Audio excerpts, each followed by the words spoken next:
Welcome to the Explainer. When you're watching a match and a team scores one of those perfectly executed, effortless-looking goals, yeah, it's pretty much never an accident. Today, we're diving straight into the invisible architecture of modern football. We're going to break down exactly how elite teams manufacture those high-quality scoring opportunities step by step.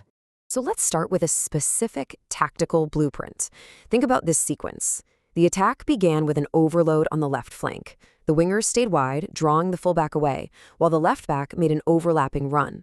The attacking midfielder moved into the half space, received a through ball, and delivered a cutback for the striker to finish. It sounds like a mouthful, right? But by the end of this explainer, every single word of that sequence is going to make perfect sense.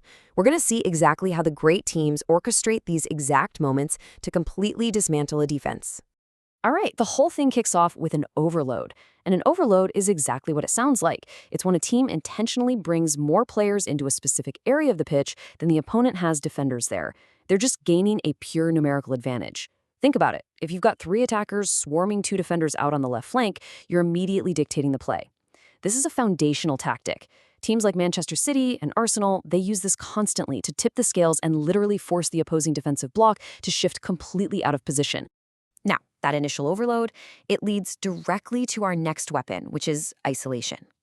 Remember how our blueprint mentioned the winger staying wide? Well, by hugging the touchline like that, the attacker stretches the defense horizontally. It basically hangs the opposing fullback out to dry, forcing this terrifying one-on-one situation.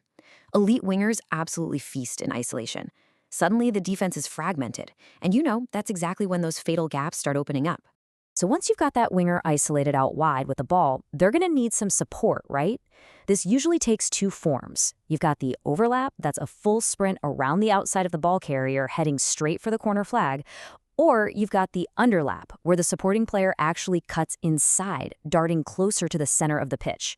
Both of these runs are specifically designed to just completely scramble a defender's decision-making process. And that scramble is exactly why the left back went with an overlap in our focus play. When a fullback comes bombing around the outside, that poor defender is stuck in a nightmare dilemma. Do they stay with the winger who has the ball, or do they track the runner? 9 times out of 10, this movement draws the defender away just enough to give the winger that crucial extra split second. It creates vital space to either cut inside or thread a pass. It causes absolute panic at the back and opens up some seriously dangerous crossing angles. Okay, so with the defense all stretched out and completely distracted, a massive gap suddenly opens up in arguably the most dangerous area on the whole pitch, the half space. The half space is that incredibly valuable vertical lane sitting right between the wide touchline area and the absolute center of the pitch. Modern coaches literally obsess over attacking these zones. Why? Because a player receiving the ball in the half space has a full 360-degree range of passing options, and honestly, they're just a nightmare for either a center back or a fullback to try and pick up cleanly. Which brings us to a huge fundamental truth in modern tactics. Passes into the half spaces are exceptionally dangerous. The moment an attacking midfielder or a winger takes a penetrating through ball in one of these lanes, they instantly break the opponent's defensive lines. Like, the opposition goes from defending to backpedaling in full-on panic mode. In our goal blueprint, this was the exact moment that attacking midfielder exploited the gap created by the winger and the overlapping fullback. Boom, line broken. And that sets up the grand finale, the final piece of the puzzle, the cutback. Once that attacking midfielder gets that through ball in the half space and drives toward the goal line, they aren't just going to smash an aimless cross into a crowded penalty box. No, they execute a cutback.